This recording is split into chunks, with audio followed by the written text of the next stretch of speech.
No dia 7 de outubro de 2023, sobrevivi ao massacre promovido pelo grupo terrorista Hamas no sul de Israel. Eu estava no Festival Nova, que foi atacado de forma brutal e inesperada, um dos dias mais sombrios da história recente do país. Como muitos israelenses, não saí ileso. As cicatrizes não ficaram apenas no corpo, mas também na alma. O trauma, o luto e a sensação constante de perigo passaram a fazer parte da minha rotina. Foi nesse cenário que iniciei, à distância, um processo de reconstrução interior. Por meio de sessões online com meu psicólogo, Tomer, encontrei um espaço seguro para falar, chorar e tentar entender o que havia acontecido. Mas até então, esse vínculo tinha sido apenas virtual. Em 27 de julho de 2024, eu e meu terapeuta nos encontramos pessoalmente pela primeira vez. Um momento simples, mas carregado de significado. O encontro entre um sobrevivente e alguém que, mesmo à distância, ajudou a sustentar minha sanidade quando o mundo desabava. E hoje, com muito orgulho, posso dizer que sigo em frente com propósito. Agora sou educador da StandWithUs Brasil.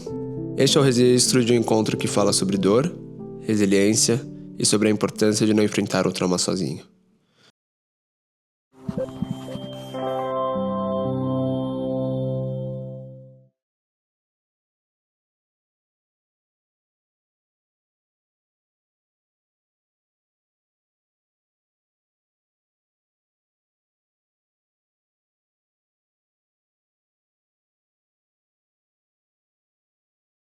Hi Tomer, how are you?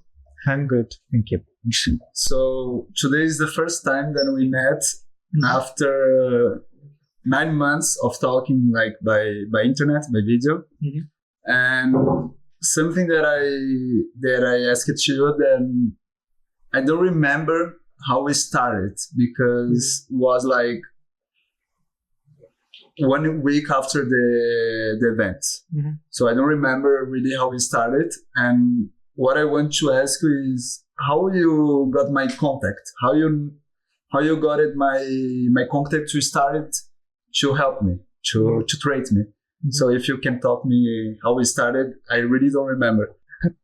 So I checked today our messages, and it was 4 days actually after the attack.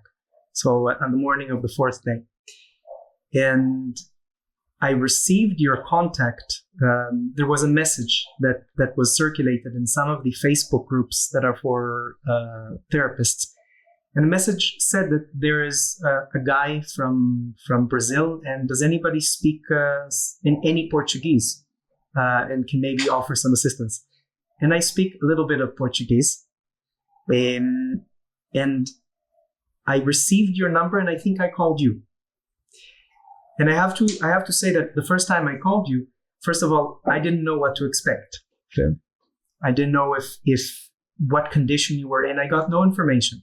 I just knew that there was somebody who was there in the middle of the attack, in one of the bunkers, that survived it, and that they're looking for some help. I don't know who posted the post on your behalf. And when I called, I started to speak in Portuguese, actually. Okay. Eu comecei a falar com você em português para aprender a sua condição. E bem rápido, você me diz que você fala inglês. Because my Portuguese is not so good. It's really good. It's really good. It's really good. And you told me, you asked me if you wanted us to speak in English, and I said, okay, it's better. And that's how we started. Amazing. And after what happened, like I lost some memories, so that's why I didn't remember. So it's really good to know how we started. For me, it's really good. And for you, it's really hard I think it's really hard when you see someone in like my situation, like after what happened and after the October 7. So what is the first thing that you do or you supposed to do with someone that passed for what I passed? So like in your position, what do you do normally? I think there's no normally for this. Yeah. First of all, each case is different.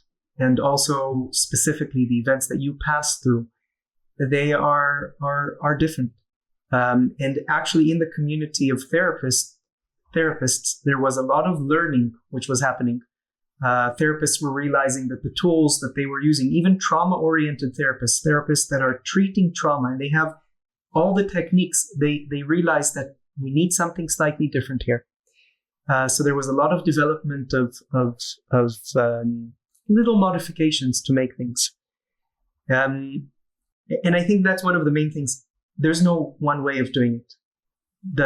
The first thing that I did, and the first thing that I would do in such a case, is to understand what is the situation of the person in front of me, because different people can react in different ways to the same event. So, and we have to be really careful. If you approach it in one way, you can actually aggravate the situation. You can trigger something.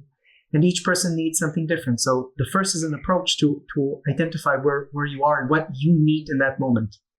I can say that normally people who pass through trauma, through a traumatic event, the traumatic event is lived and it's felt as if it doesn't end. So the person may be safe, the person may be after the event, but internally they feel like the event is just continuing. And usually the initial work, the first thing that we would do if I met you after saying hi, my name is Tomer and we are in this together. You're not alone. We're in this together and I'm here to help you. The first thing that we would do is we would demonstrate to the person that they're safe. It's over. It's finished.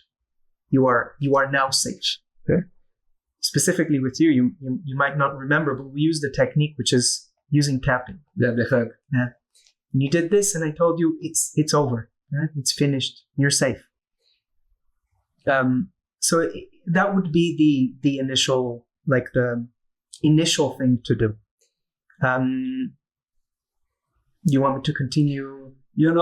For me it was really, really hard, like you said, because the story happened on 7 October, but the war started this day. So the day after, I went to a bunker or to a shelter to hide from the rockets. And like you said, it's something that it's not finished. So normally you have different ways to treat, but in this case, you have to continue week by week. And for you, it's different, this way of trait, or something that you are you studied, it's different. It's different, yes. And you got some opinions from another psychologist or something like that? Yes. We never work alone. So me as a therapist, I rely on having supervision. That's how we call it, supervision. And this supervision can happen between colleagues. That there will be various therapists and we'll talk about the case anonymously. They don't know who we're treating, but we talk about the symptoms and what to do, and we learn from each other. And usually there's going to be somebody who's more experienced in this group, and they will lead this group. And also we have individual supervision where I will have my supervisor and I'll bring them the cases, and they are more experienced. And in the cases of October 7th and this trauma, there were supervisions done by specialists. So sometimes you have an expert supervision where, it's the top of the line, the number one researcher of this subject in a certain field, and they will guide the therapist. And that's what happened after October 7th. The days after that, we were sitting every day, and every day they were sending us, the therapists, new protocols and new understandings, because they were learning things moment by moment. And I have one question, really, I think really different, because in this case, this war is about you also. The October 7 is about you also. It's not just a trauma for the people who you are treating, but for you. So how you can take this and be strong to pass for your clients. Then everything is gonna pass. If you are in the war, you are in Israel, you are every day you see what's going on, you see about the hostage, and for you, you have to give the power for these people. And for you, how you get this power? You get this power partly from the client, but partly from you. I got some of the power from you, seeing your attitude and seeing how you were coping with the situation was feeding me. And then I was able to have more hope. And this hope is really important. I didn't tell you that the situation is going to pass if in the beginning, because actually that's one of the things that we learned in that moment, that the situation didn't end. We're safe. A part of the situation ended, but the trauma continues. We're all traumatized from these events. And in the room, in the therapy, I've said this before, that in trauma therapy, the therapist doesn't sit far. They're not distanced, aloof from the client, because in the trauma, these human connections break, and so they need to be brought back together. And that's why we say, we're going through this together. And me as a therapist, I not only I need to take a stance, a moral stance in regards to what you passed through. I need to be there at your side and by your side. If I'm in disagreement with you, I'm not going to be a good trauma therapist for you. Okay? Probably. I lost my train of thought. You were asking. No, but what I'm thinking now is you see so many people affected about what happened, and you think maybe these people, they're gonna okay. So, or for example, some people they're not, but this trauma never gonna pass.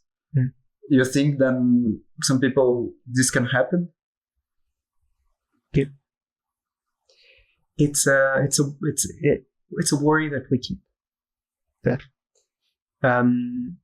we worry for the client, especially in such a case that it's an extreme trauma.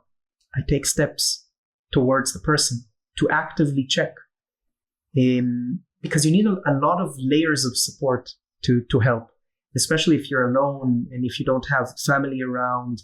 You need people to look out for you, to actively seek and see what your condition is, if you're getting better or getting worse. And you asked if people sometimes don't get better, sometimes people don't. And we do the work that we can. We help where we can. We help. Sometimes it's just to hold the space. Sometimes the person can't process what happened. Not for a month, not for 6 months, not for 2 years. So you hold the space. You help them with day-to-day life. You just help them keep on moving and to gain time. And with time, there will be an ability to process things better. After 9 months that I am with you, I can see that you are really sensitive, really human. You are really close from your clients. So how after the therapy, for example with me, how is for you about emotion? I'm affected. I'm affected, and I allow myself to be affected. It's also important for you. If you're in a situation and you are pushing your emotions aside, in that moment, I make an assessment. What's best for Rafa? In every moment, that's the assessment. Even in this, right?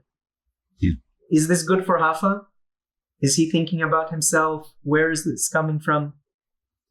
And in that moment, maybe I'll recognize that it's really good for you, and it's helping you to avoid the emotions. And by the way I know that is mainly by asking you.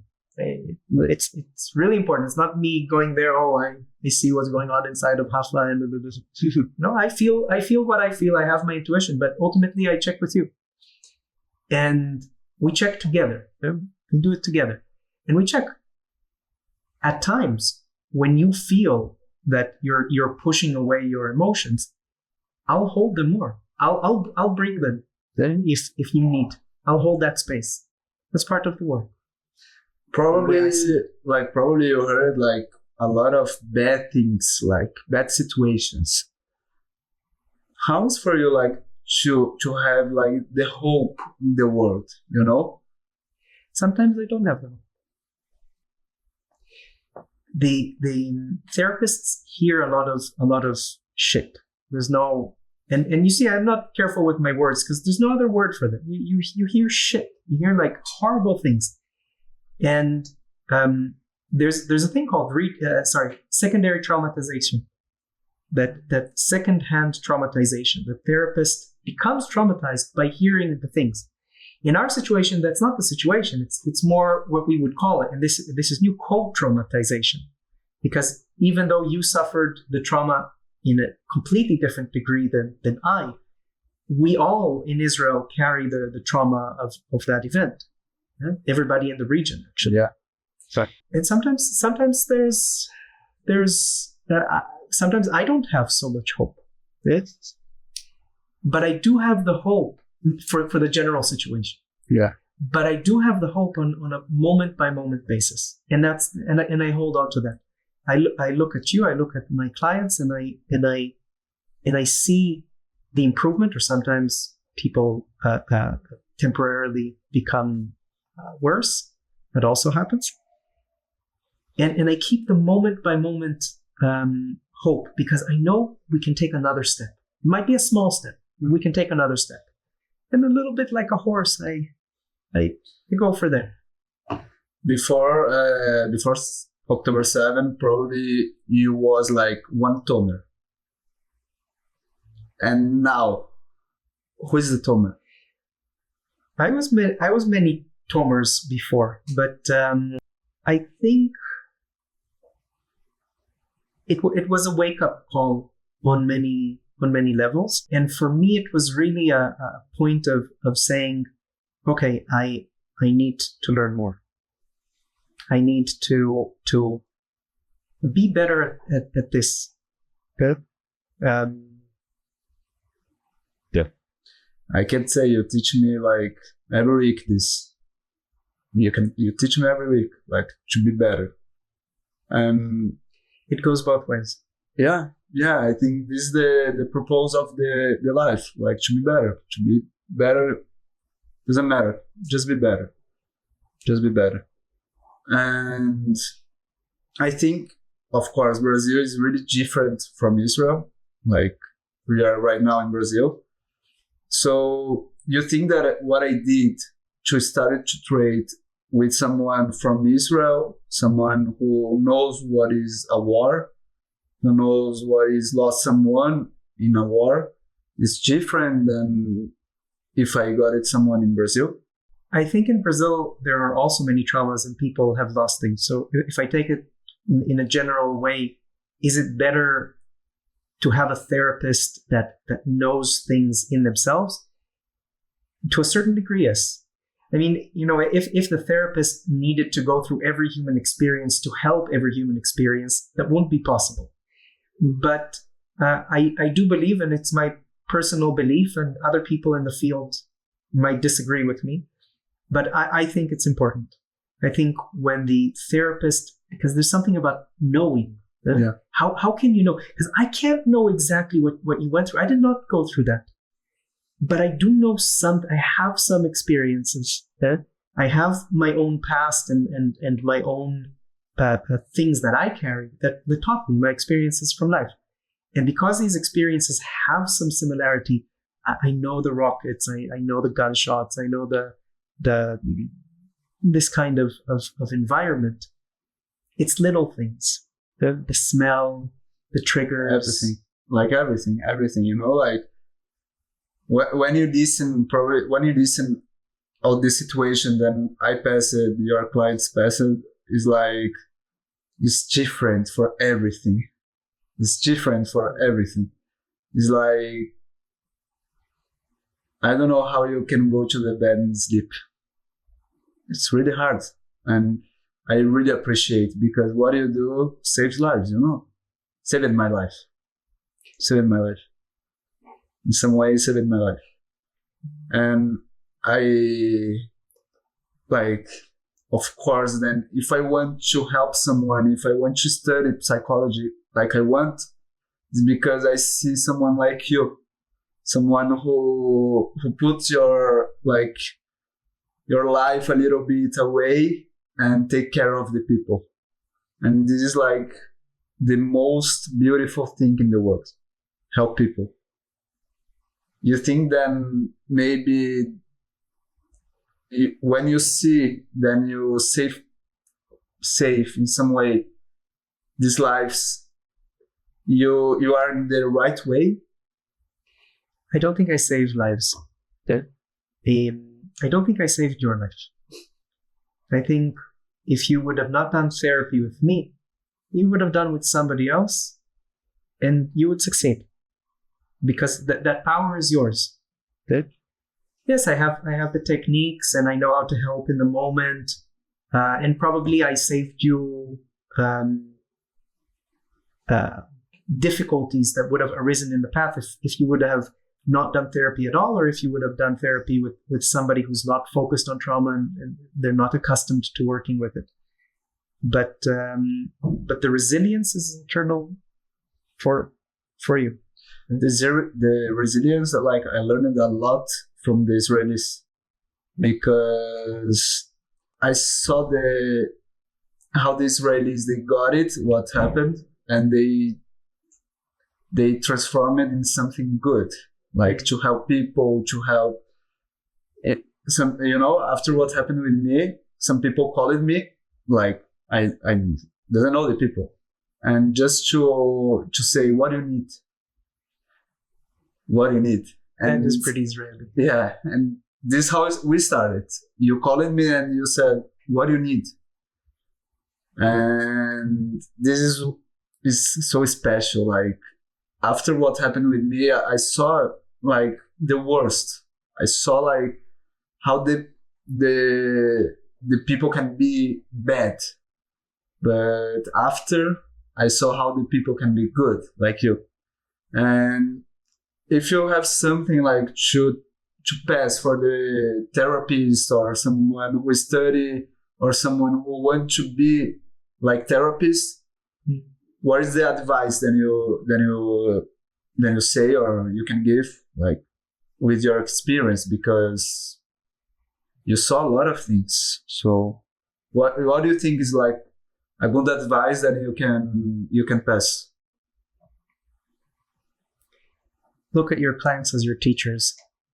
Yes. I'm not saying this to joke, but we had this palestra, this lecture just now, and it changed something in me. Yeah. And yes, and I listened to you, and I wrote down, I want to be better. I want to be a better human being. And definitely, I think to learn from the clients. It's always surprising.